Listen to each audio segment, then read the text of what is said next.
Hello, and welcome back to Kim Reads as we continue with the Hunchback of Notre Dame. Chapter 11, Jean's Adventures. The next morning, as Jean Frollo was getting dressed for the day, he noticed that his purse was empty. He had no money. "Oh, how cruel," he said to the empty bit of fabric. "You have completely emptied by my nightly fun."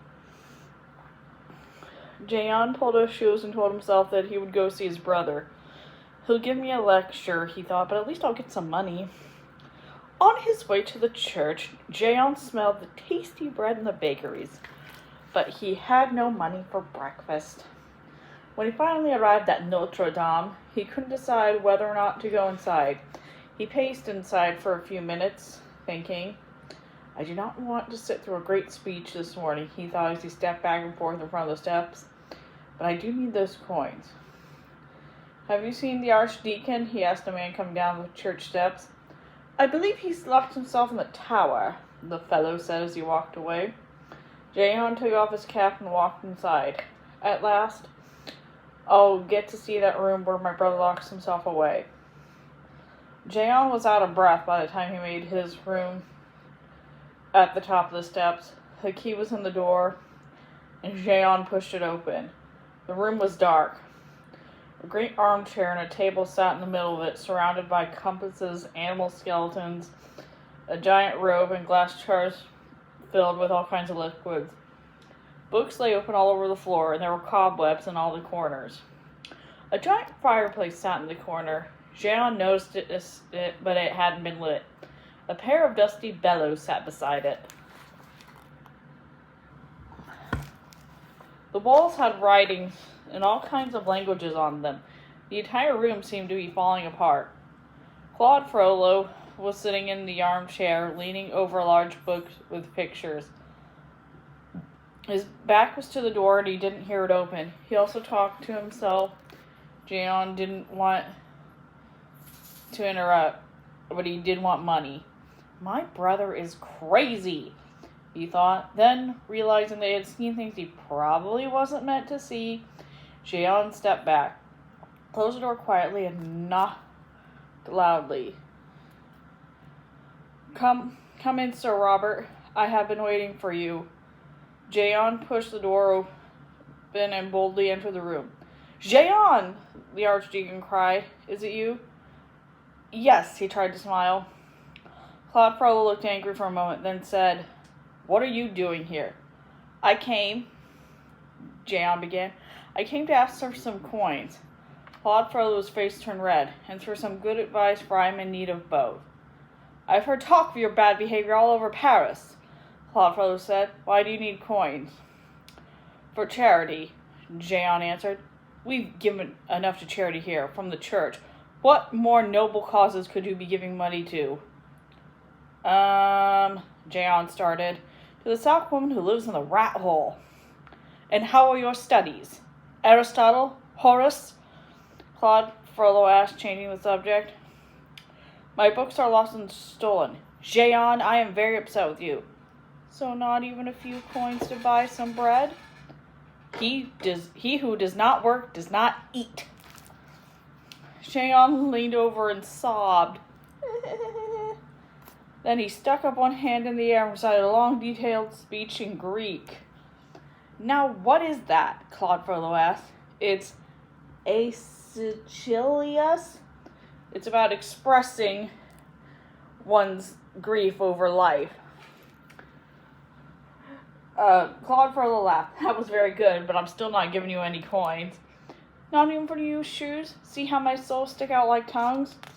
"I'll send you new shoes, but no money." Suddenly, Claude Frollo heard someone coming up the stairs. "Jean, you need to hide. That will be Sir Robert. He cannot know you are here." "Aha, I'll hide, but only for the coins."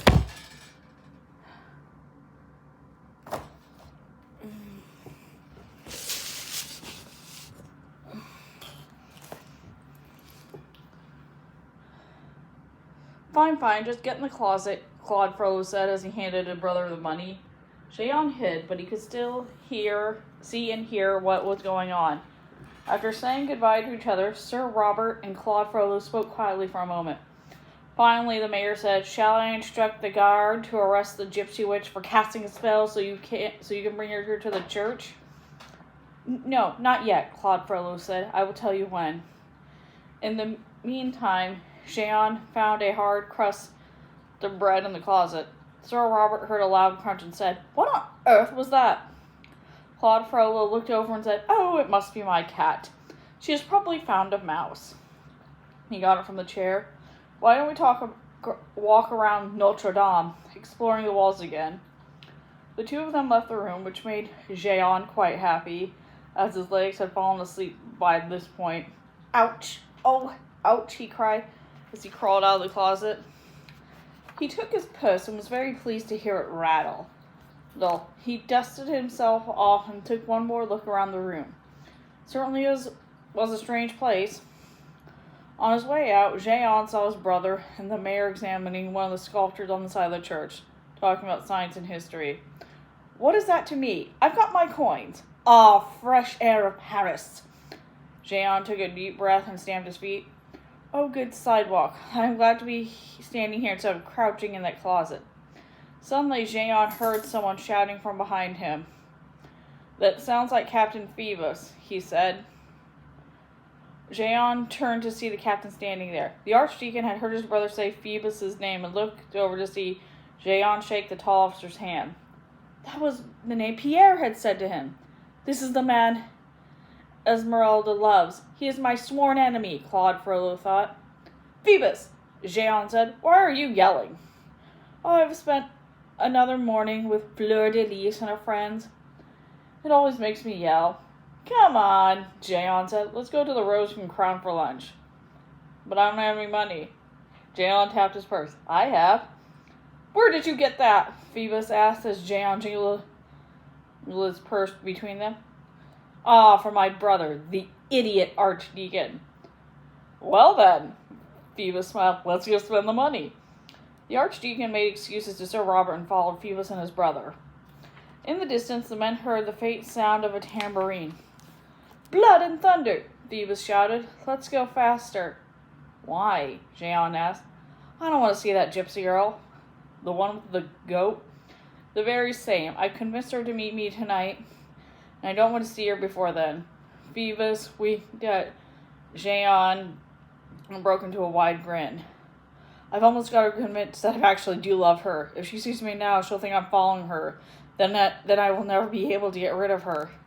"You are a lucky fellow," Jean said and patted his friend on the shoulder. "A lucky fellow indeed." A shudder ran through Claude Frollo's spine. The last thing he wanted was the man Esmeralda loved getting any closer to her. And that's that chapter for today. And I will see you again on Kim Reads.